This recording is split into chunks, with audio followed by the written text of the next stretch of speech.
Alright students, let's quickly go through the concluding part of excretory system. In our last class, we saw the definition of excretion, the important structures and forms in which excretory products can be removed from the body, and why it is necessary for those products to be removed from the body. Today we are going to look at the mechanism of excretory system in man.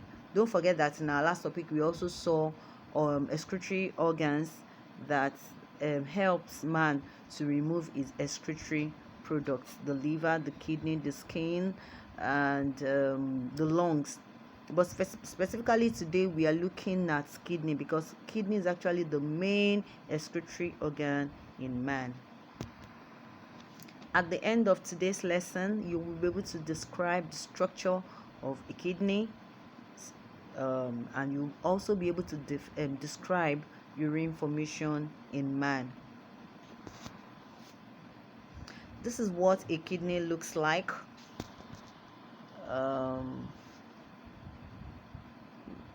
We have the urinary system that helps to remove the excretory, that helps to remove nitrogenous waste, salts from our body, and they come out in form of urine.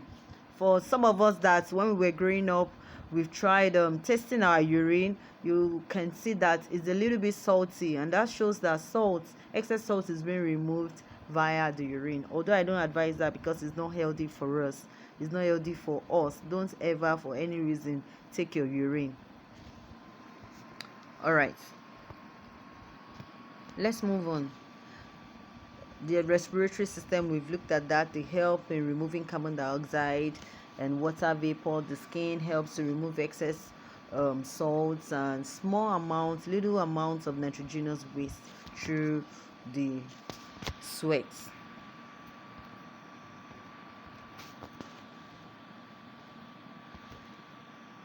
The kidney. All right, the kidney helps to remove fluid. Like I said in the previous lesson, it helps to maintain salt and water balance within the body. We have a pair of kidney, that's two in our body, and it is located just behind us. You can see just here and here. It is located at the abdominal cavity, just above your belly button, your umbilical cord, that point. Yes, and it's very important that you take good care of it. Don't play anything any rough with it. Don't let anybody eat you, because any much impact can actually affect the kidney. All right, I said in the last lesson that the kidney, they are made up of millions of smaller units called nephrons, and it's actually the nephrons that actually helps in the filtration. We're going to see the three processes by which urine is being formed. All right, urine is that filter that comes out when your blood is finally being filtered by your kidney. The filtrate, what is left is what comes out as your urine, and that's what we want to look at. Let's see the process by which your urine is formed, because you can actually be asked in your exam that you should mention those stages or processes that are involved in urine formation, or they could ask you to just describe urine formation. So how is that urine that comes out of your body like hourly or like every time, how is that urine being formed? Is important that we know it. All right, in our previous lesson we mentioned some function of our kidney, that they help in removing excess salts, because excess nitrogenous waste. They help in the removal, they help to maintain water balance, they help to remove unwanted substance from our body. Now let's see the structure of urine. Another thing that you should note is that your urine should not contain sugar. If it contains sugar, then something is wrong. It must not contain blood. If it contains blood, something is also wrong, and you need to speak out quickly.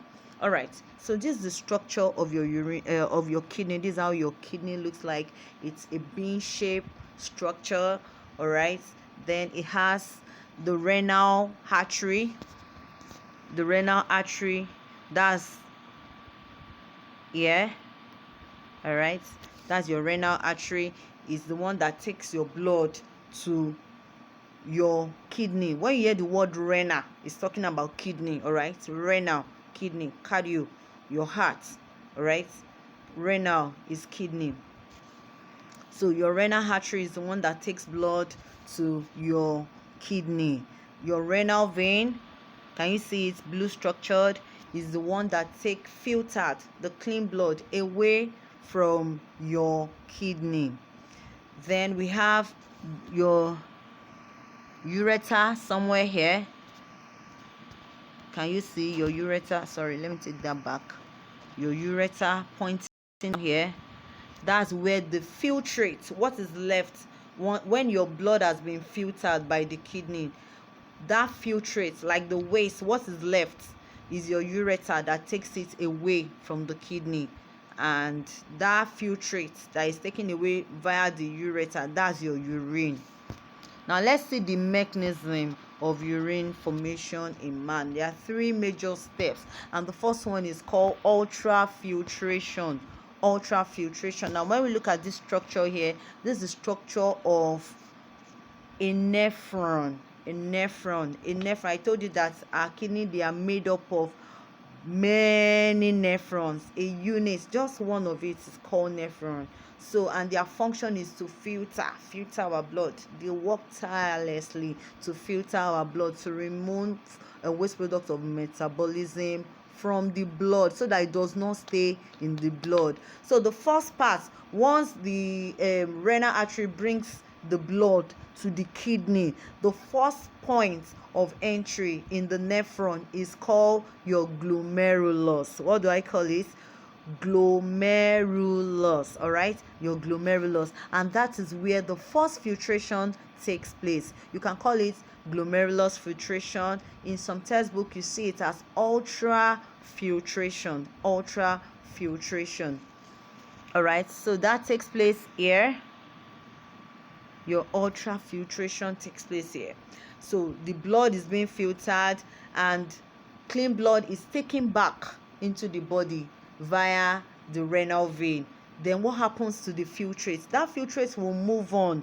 It will move on through this convoluted tubule. It will move on, and that's where selective reabsorption takes place. From the word selective reabsorption, select, that means some things are removed, some things are left behind. All right, so it picks some things that are still useful for the body, it goes back into the body, and things that are not useful to the body, we move on. Your selective reabsorption takes place at the proximal convoluted tubule. You can see it in red here.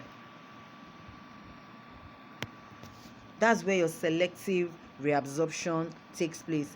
Then the third phase, which is the final phase in your urine formation, that filtrate will further move down to the distal convoluted tubule. This is your distal convoluted tubule.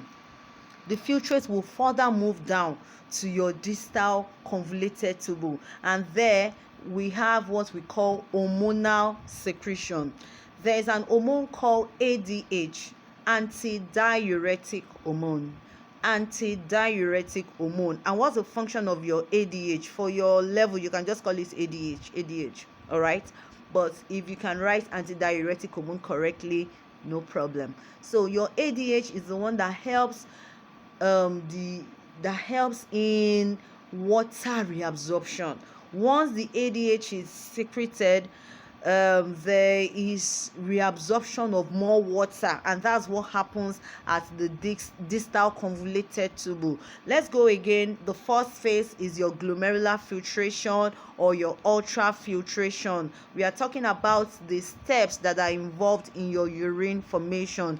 Your renal artery takes blood to the kidney, and when blood goes, it goes into the glomerular capsule, or you can call it the Bowman capsule. You can see the shape.